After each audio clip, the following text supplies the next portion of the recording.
இந்த பதிவு கிறிஸ்தவர்கள் கவனத்திற்கு. ஏன்னு கேட்டா, நைஜீரியாவில் இருக்கிற கிறிஸ்தவர்கள் அங்க உள்ள இஸ்லாமியர்களால பயங்கரமான உபத்திரவத்துக்கு ஆளாக்கப்பட்டிருக்கிறாங்க. அவங்க எந்த அளவுக்கு பாதிக்கப்பட்டிருக்கிறாங்க அப்படிங்கிறத இந்த சின்ன வீடியோ கிளிப்பை நீங்க பார்க்கும் பொழுதே தெரிய வரும். அதாவது நைஜீரியாவில் ஏகப்பட்ட இஸ்லாமிய பயங்கரவாத இயக்கங்கள் உண்டு. அவங்க எல்லாமே 7ஆம் நூற்றாண்டு சித்தாந்தத்தை தான் தங்களுடைய வாழ்க்கையின் லட்சியமாகவும் தங்களுடைய இயக்கத்தின் கொள்கையாகவும் கடைபிடிச்சுக்கிட்டு வராங்க. அப்படி இருக்கும் பொழுது இந்த இஸ்லாமிய பயங்கரவாதிகள் இரவு நேரங்கள்ல கிறிஸ்தவர்களுடைய வீடுகளை தேடி போறது வழக்கம். அப்படித்தான் ஒரு 4 இஸ்லாமிய பயங்கரவாதிகள் இந்த பெண்ணுடைய வீட்டுக்கு போயிருக்கிறாங்க. அங்க போய் இவளுடைய கணவனை சுட்டு கொண்டிருக்கிறாங்க.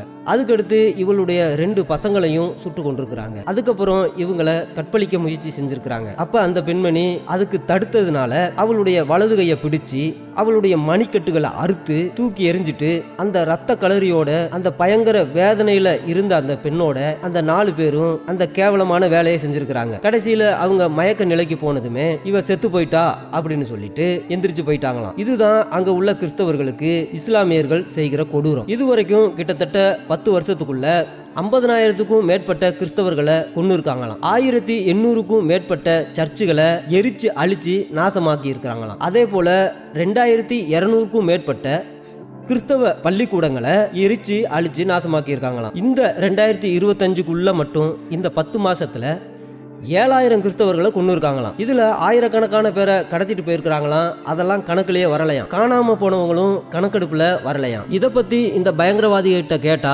நாங்க அல்லாவுக்கு தொண்டு செய்கிறோம் அப்படின்னு சொல்றாங்களாம். இதைத்தான் நம்முடைய இரட்சகராகிய இயேசு கிறிஸ்து 2000 வருஷத்துக்கு முன்னாடியே உங்களை கொலை செய்கிறவன் அல்லாவுக்கு தொண்டு செய்கிறவன் என்று எண்ணும் காலம் வரும் அப்படின்னு சொல்லியிருந்தாரு. அந்த கலாச்சாரம் தான் 7வது நூற்றாண்டுல ஆரம்பிச்சது. இப்ப 21வது நூற்றாண்டு ஆனாலும் இப்ப வரைக்கும் அது தொடர்ந்து கொண்டேதான் இருக்கு. இப்படி நைஜீரியாவில் கிறிஸ்தவர்களுக்கு விரோதமா நடக்கிற இந்த இனப்படுகொலைய விசாரிக்கிறதுக்கோ அதை பத்தி பேசுறதுக்கோ இந்த உலகத்துல எந்த ஒரு மனித உரிமை கழகமும் முன் வரலையாம். ஆனாலும் கிறிஸ்தவர்கள் உங்கள் ஜெபங்களில் நைஜீரிய கிறிஸ்தவர்களை நினைத்துக் கொள்ளுங்கள். கர்த்தர் உங்களை பாதுகாப்பாராக. ஆமென்.